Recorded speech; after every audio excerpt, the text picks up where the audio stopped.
It's no secret that France was one of the most successful countries in the early days of the Eurovision Song Contest.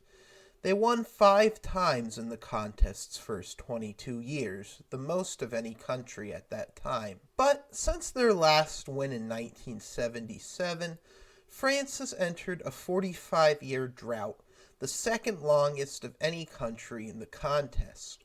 Only Spain, who last won in 1969, has gone longer. Just last year, however, France put up their best finish in years, taking second place with Barbara Pravi's Voila. Whatever happened to France? Why weren't they able to maintain their Eurovision supremacy? Was 1980 really the turning point that some people think it is? And does France have a win in their future? I don't have all the answers to these questions, but to attempt to give us an idea, we need to look at France's history in the contest. Eurovision began in 1956, a time when the French language held more sway across Europe and the world than English did. English was only just beginning to establish itself as the new lingua franca. Eurovision also began as a very strict and serious contest. It was an event where people would dress up in suits, sit in rows of seats, and listen to an orchestra. It was seen as a place for refined music. Not surprisingly, the French ballad dominated the early contest. France themselves won the contest 3 times in 6 years with the songs Dors mon amour, Ton Polibi, and Un Premier Amour, all of which could be described as ballads. Even when the France themselves did not win, often another French-speaking country won with a ballad, such as Lys Assia with Refrain for Switzerland in 1956, or Jean-Claude Pascal with Nous les Amoureux for Luxembourg in 1961. Even when another country, such as Netherlands or Italy, won in their own language, it was done in the style of the French ballad. Most people mark the end of the French ballad's supremacy to be 1965. That was the year that Luxembourg won with the song Poupée de cire, Poupée de son. It was performed by budding superstar France Gall and written by the genius songwriter Serge Gainsbourg. Interestingly, Gall and Gainsbourg, who were both natives of France, had initially approached the French broadcaster about competing in Eurovision, but were turned down. They were quickly snapped up by Luxembourg. France instead tapped the Algerian crooner Guy Mardel to represent them, who sang the upbeat ballad N'avoue jamais. Poupée de cire, Poupée de son was a major departure from the songs that had succeeded in the contest in the past. It was a prime example of the style of music known as yeye that was extremely popular with French youths in the 1960s. A lot of historians mark 1965 as the beginning of a new era for Eurovision, an era that ended the domination of the ballad and transformed Eurovision into a popular music contest. But just because the French ballad's dominance was over did not mean it would not have its day again. The French language would continue its dominance over Europe for another 15 years or so before English would truly become the new lingua franca. Udo Jürgens won for Austria in 1966, which had a French-style ballad with a repeated French chorus called Merci Chérie. France themselves finished third in 1968 with an old-school ballad called La Source, and they shared in the victory in 1969 with another old-school ballad called Un jour, un enfant. The modern era is not the only time France has struggled, however. Following their shared victory in 1969, France struggled over the next several years. The country, which had been a perennial top 5 finisher for the entire 1960s, dropped to 10th in 1971, 11th in 1972, and a lowly 15th in 1973. This was their worst finish ever at the time.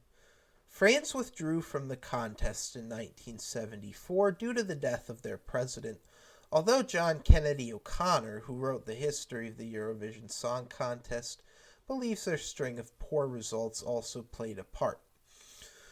When France returned to Eurovision in 1975, they returned with a vengeance. France would finish in the top 5 each of the next 5 years. In 1975, France finished 4th with the song Et bonjour à toi l'artiste, which was written and composed by Pierre Delano, a successful Eurovision composer who had composed their winning entry in 1958. In 1976, they finished 2nd with Un, deux, trois, written by Jean-Paul Cara, another successful contest composer. France's greatest success came in 1977, when they won with Marie Myriam's song L'Oiseau et l'Enfant, another composition by Cara. France would take back-to-back bronze medals in 1978 and 1979. Their victory in 1977 is, to date, their most recent. 1980 was a year that some considered to be a turning point for France in the contest, and not in a good way.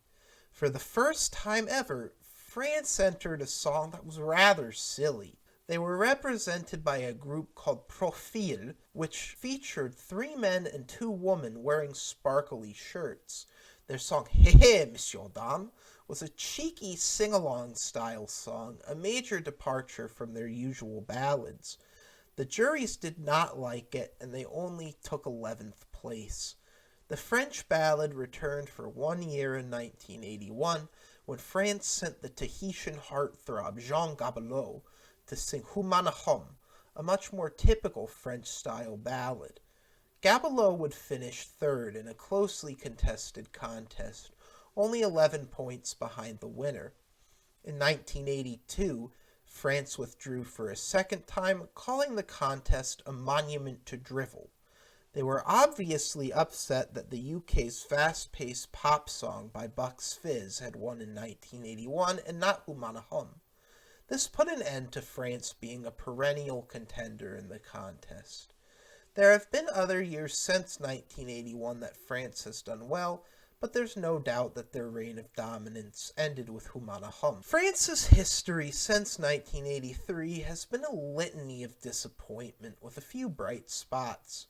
A few songs that stand out as being particularly bad are Européenne from 1986, Ouala from 1998, and Moustache from 2014. There, of course, has been bright spots as well. France was runner-up back-to-back years in 1990 and 1991. In 1991, they actually tied for the victory, but lost on a tiebreaker. They were also in the top 5 back-to-back in 2001 and 2002. These were mostly with ballads, although more modern-sounding than the old school. So why did France decline, and where do they go from here? One reason could be that they stuck to their guns in terms of language. After Eurovision dropped the language rule in 1999, most countries started singing their songs in English in order to improve their results, and it's worked for the most part. France, however, has stuck with French.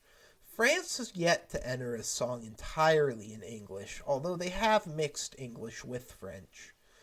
Another reason could be that they became the very thing they hated. They started entering silly pop songs. While that's worked for some other countries, for whatever reason, it's never worked for France. When they've done well, it's been when they entered a serious ballad. Where do they go from here? How does France get a victory in the future?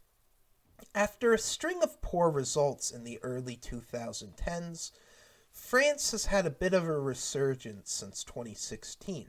2016's Je Cherche and 2021's Voilà were particularly successful. When France has done well, it's been when they've entered ballads in the style of old. Voilà particularly reminded me of the old-school French ballads, although it still sounds too modern for the 1960s. The results of Voilà and Tout l'Univers show us that the juries still eat that stuff up. Voilà even did well with the televoters. It easily could have won if Italy hadn't sent such a strong televoting entry. Seriously, Maneskin got a ridiculous amount of televoting points. The French ballad still has a place in Eurovision. France just has to get it right. que de choses, mais moi, tout ce que j'ai, je le dépose là.